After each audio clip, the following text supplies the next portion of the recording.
and Petro Matad. AIM-listed Petro Matad is focused on oil exploration, development, and production in Mongolia. The company is currently developing its Heron discovery in the far east of Mongolia, the first part of which it plans to bring on stream in mid-2022, with production expected to rise to around 6,000 barrels of oil per day by 2024. It's a considerable amount. Petro Matad is currently in advanced negotiations with operational service providers for its 2022 work program. Mike Buck is the Petro Matad CEO, and he's joining us live from Italy, I believe, this evening. Welcome, Mike. Thank you, Donald. Buonasera. I hope you can hear me. Buonasera. Thank you very much, and good evening, everybody. And thank you very much for your attendance and your interest in Petro Matad. It's my pleasure to update you on our activities this evening, and then to take questions afterwards. I will whip through the slide deck and won't concentrate on things like the disclaimers. For those of you that are not familiar with Petro Matad, we are listed on AIM. We're a Mongolian-focused upstream oil and gas exploration and production company. We have been doing frontier and near-field exploration in Mongolia for about 15 years. We made discoveries in 2019, one of which we are putting on production this year. And our board, shown on this slide here, includes some experienced oil finders and developers, of which I like to think of myself as one. I joined the company in 2017 ahead of a very busy program in 2018 and 2019 that led to those two discoveries at Gazelle and Heron, with the Heron discovery being clearly of great commercial interest. So to summarize what the company currently has, we hold two PSCs, production sharing contracts in Mongolia, both at a 100% working interest. I'll show you the locations of the PSCs on the next slide. The fiscal terms in Mongolia are very good, as is the prospectivity, particularly of the southern Mongolian basins. They have geological affinities to the basins of northern China that have been in production for many years. It's just that Mongolia has not attracted the amount of exploration needed to reveal the riches that lie beneath. Petro Matad was in the middle of 2021 awarded an exploitation license to cover the Heron discovery. This is only the third ever exploitation license awarded in Mongolia. The country has a history of being the preserve of the mining companies, which usually means the geology is hard rock, where oil tends to accumulate in soft rock. But Mongolia is a big place, and it has both. It's just that, as I said, the exploration of the oil potential has been a bit slow in getting moving.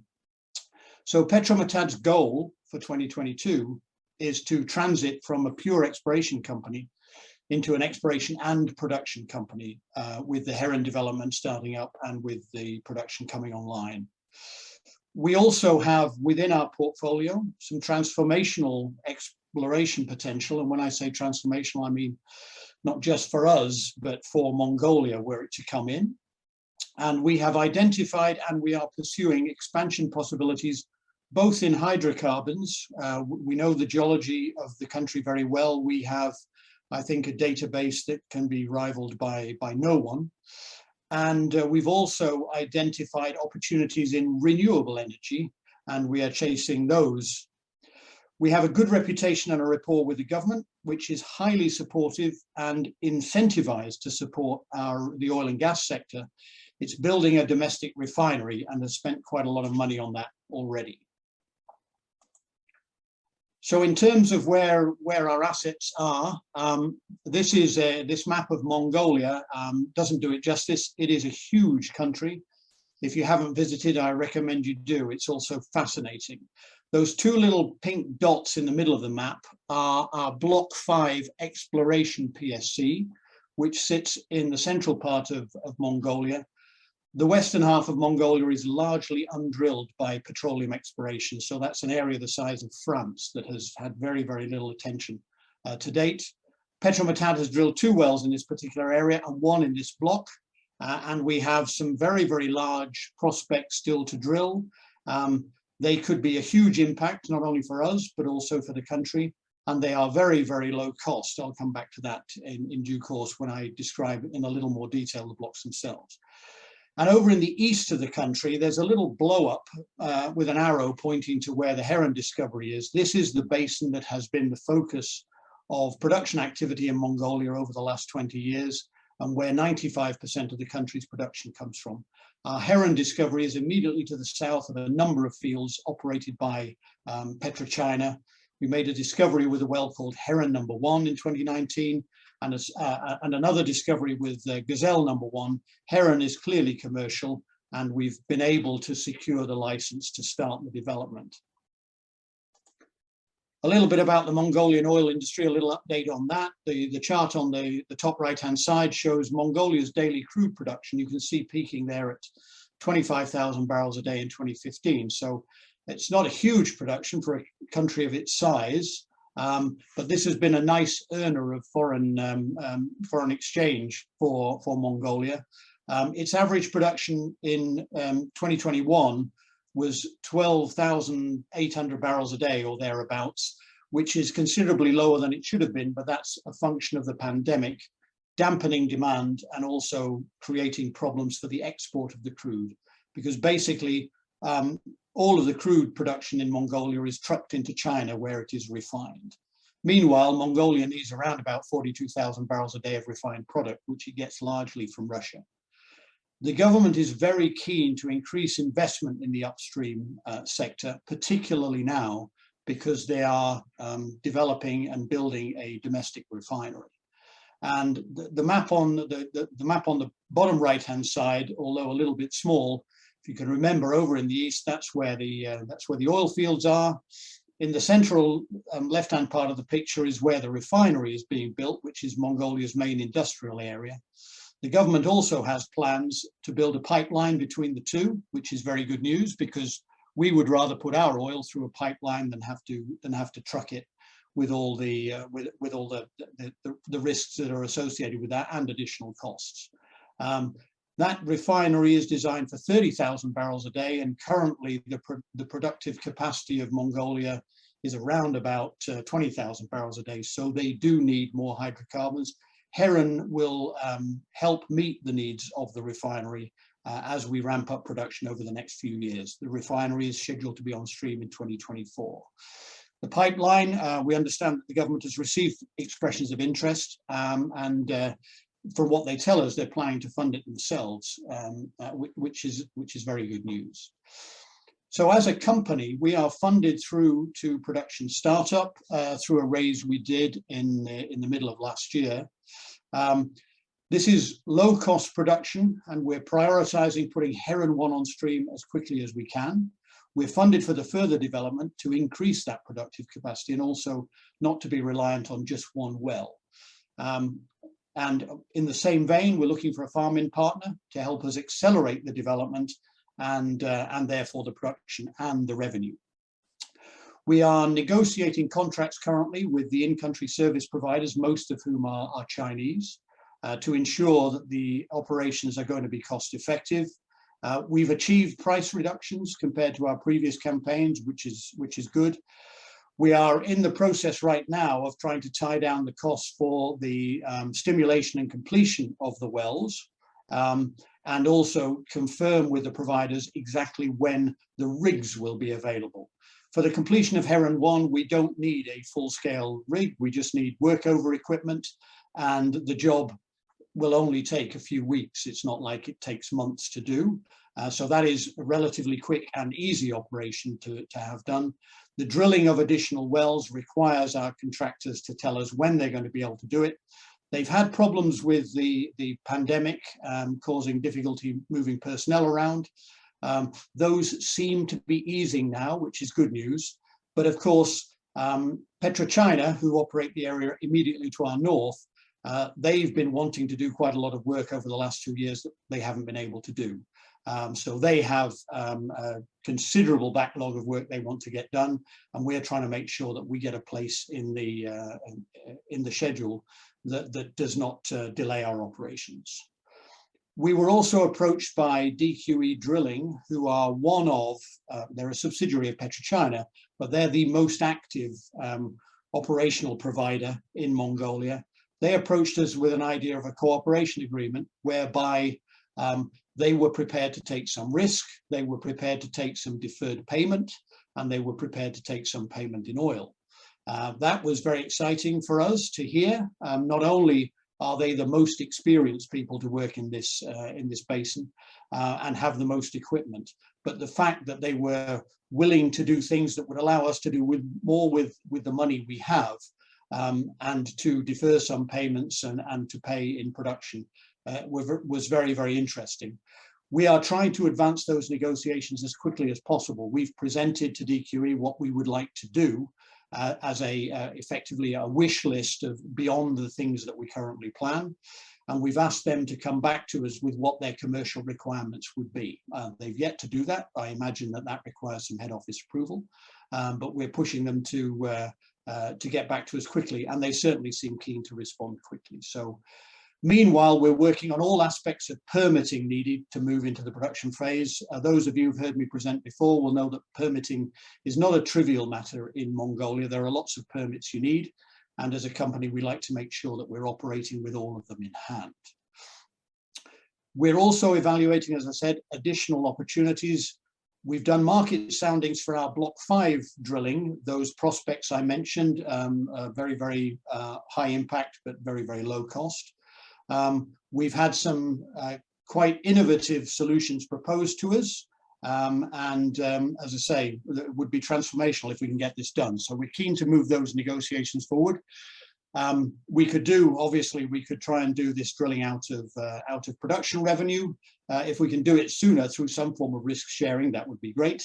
And we've actually asked DQE to give us a quote, DQE Drilling to give us a quote on what they could do for us in Block 5, as well as what they would like to do for us in Block 20.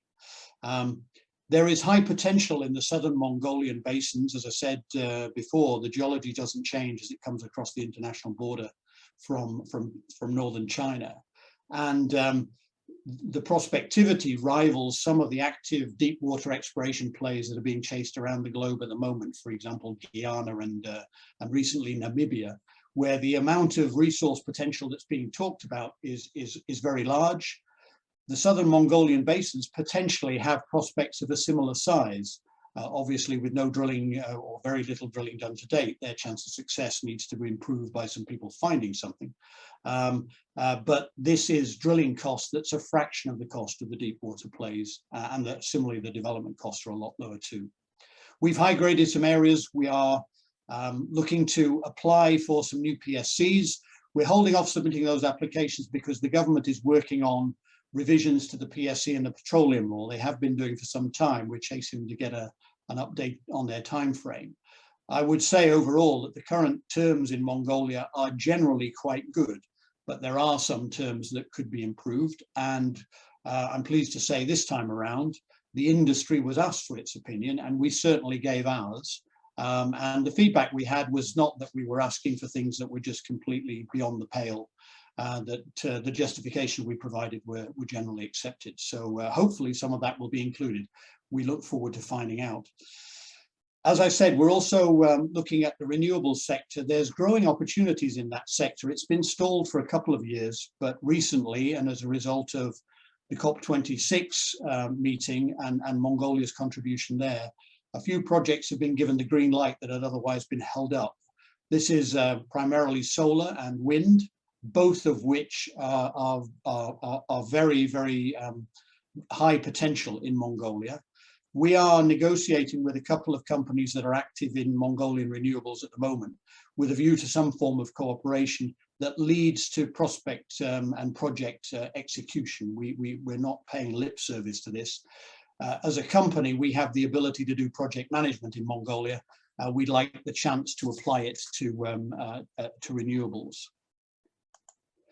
So quickly, just a reminder on the Heron overview.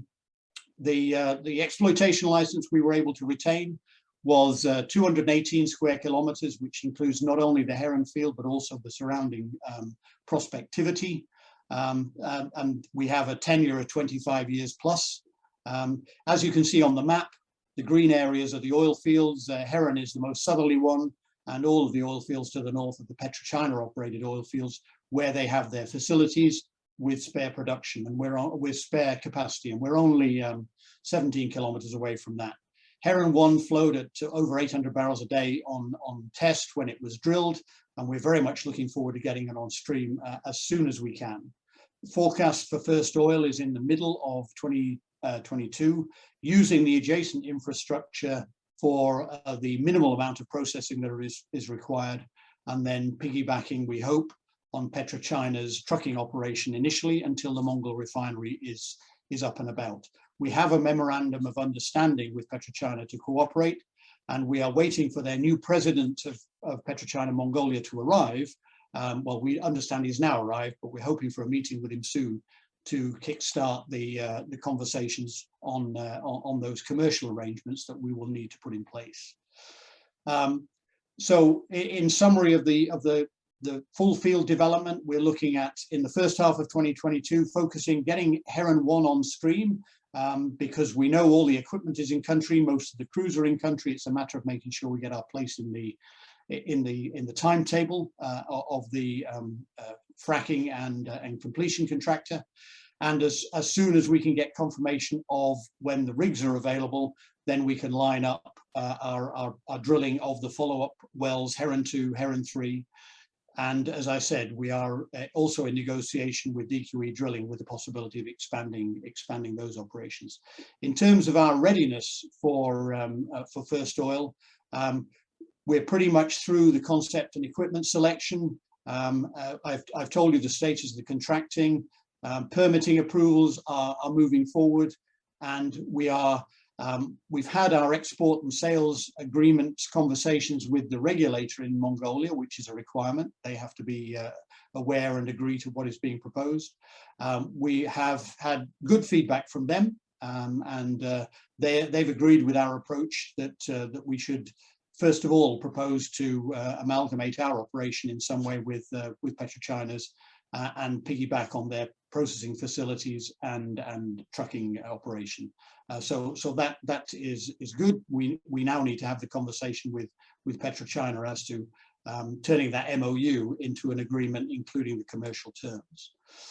Just a quick slide on the Heron field development itself. This is very, very simple and inexpensive single well production facilities until such time as we get more geological data and can start drilling deviated and horizontal wells from the same pad. So initially it's a pump, probably a beam pump or a nodding donkey, if anybody's familiar with those, put into tanks, and then a truck comes along, takes away the production, takes it to the processing facilities, removes whatever water is still in the crude, and off it goes. So this is very, very simple and straightforward. Now, in terms of what prospects can add value to our portfolio, in the Block 20 exploitation area, as I said, we retained not just Heron itself, but we have a large area that captures the entire prospectivity of the southern part of the basin. And here we have potentially up to 500 million barrels of oil in place on our current assessment, based on 2D and some 3D seismic. And it's up dip of the proven oil found deeper in the basin in Heron, with exploration drilling costs of $1 million or less. We can employ small rigs to do finder operations and then put in a full-blown operation once we've had encouragement there. So we can do the exploration very well. We can obviously do this kind of funding from production revenue. We have no deadline on this activity, particularly as we have the area for the next 25 years plus, but we'd like to know sooner rather than later how much of this potential is present, because obviously we'll need to size our operations accordingly. So a lot of near field opportunity here, high chance of success, low cost of doing it. In Block 5, we have an area we call the Raptor Trend, which is a series of inversion anticlines, Velociraptor being the one that we consider to be drill ready and the most attractive, being that it's the largest and the best defined on current seismic. The little cross section of the bottom left-hand side shows where Snow Leopard, our 2018 well, was located. Didn't find much reservoir, certainly not at the target horizon, but found good source rocks, good oil shows. And moving to the south, only 7 kilometers, we're into this anticlinal trend where we have the potential for greater sand development, stacked pay, and upwards of 200 million barrels recoverable in Velociraptor alone, with follow-up potential of double that in the Oviraptor and Sagonoraptor features on either side, and an even bigger one that's very, very shallow, but we certainly wouldn't leave it behind. Here we do have a deadline. We only have 18 months or 19 months remaining on this license. It's been in moratorium through the pandemic. We're hoping to be able to find equipment that's available, and we would very much like to move forward with this. If we can't do it this year, then we will attempt to keep the clock stopped, which has been done before, and we still have good reason for that. It's been difficult to get permits on Block 5 because meetings were not allowed due to COVID, etc. So there have been delays. But we're looking here at a well cost of $1.4 million or less following our market soundings. So here is huge potential, transformational for Petro Matad and for Mongolia at a very reasonable drilling price. We have also asked DQE Drilling if they would like to include Block 5 in their thoughts for our cooperation agreement, as maybe that could accelerate the drilling of this prospect. So in summary, we're Mongolia's next production company. I think we can say that with confidence. There's nobody else coming along who's going to beat us to the punch. We're working with the government to streamline approvals and improve the investment environment for others, because we would like to attract others to partner with us and to find the riches that Mongolia undoubtedly has. We're looking to expand our portfolio, as I've said, and we are a responsible operator, as befits our London listing, proactively managing our ESG risks. Okay, well done, Mike. That was terrific. Let's stick with Block 5 while we're at it. How confident are you in getting Block 5 drilled this year? Asks Carl Doswell. And I know Carl communicates with me. He's a long-term holder. And Clyde Evans from Western Australia. You've got holders all over the place. He says, and if you do so, will you have sufficient time to execute the exploitation license? And you were referring, trying to put the clock on hold there. So is 5 going to be drilled this year? Are you going to be able to put the clock on hold? Well, I've said many times, I don't want to walk away from Block 5, even though it's rather late in the license with only 19 months remaining. I don't want to walk away from Block 5 without having drilled this trend, because I think this could be the place where that oil that we found in the source rocks in Snow Leopard could very, very easily have gone. And this is a prospect I don't want to leave for others.